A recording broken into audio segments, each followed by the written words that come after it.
back, do you think about maybe putting Ivan back to the right and Higgett to the left, and then Donachie central?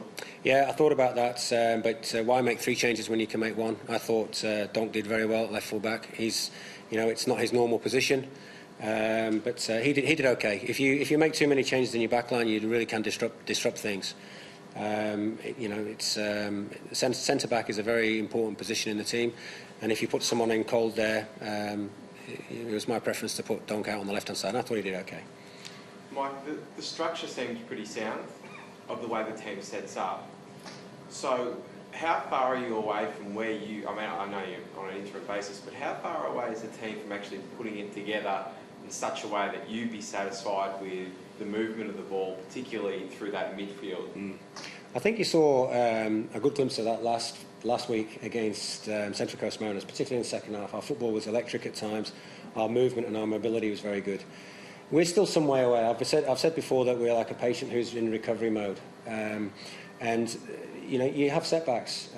We've come today to the home of Sydney, and they've got, I think, 4 wins on the trot now at home. So they're building some momentum under Frank. The players are really playing for him, and he's turned things around.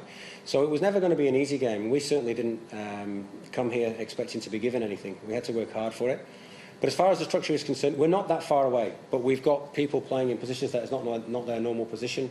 At times we've got some young players who, you can only take them to the well so often, in the likes of James Donachie and Luke Bratton. I mean, Luke's a really important part of our team, but he's so underdone, it's not funny. He missed about 6 games when I first arrived because he had an injured ankle. And he's playing now, and we're asking him to play 90 minutes and be the fulcrum of everything that goes through him.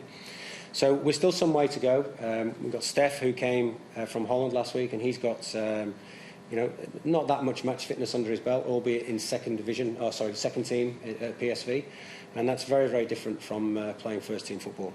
There's still some way to go, but we'll have a say in what goes on for the rest of the season. Are you getting enough Thomas and Mitch in their current roles? Yeah, well, I think you saw that last week. We got an awful lot out of them last week, but since you've taken them. Well, I think it's fair to say Thomas and Mitch have turned their games right around since I've arrived. They've got an appetite for it. They're enjoying their football. They're not enjoying not winning, but there is some way to go. And we want to have a big say in what goes on for the rest of the season. We've got a big game on Wednesday. We've got a lot of travel to do, so we're in recovery all night in terms of food and body and what have you. And we'll go and front up on Wednesday and do the best that we can for Australia in the AFC. How frustrated are you having to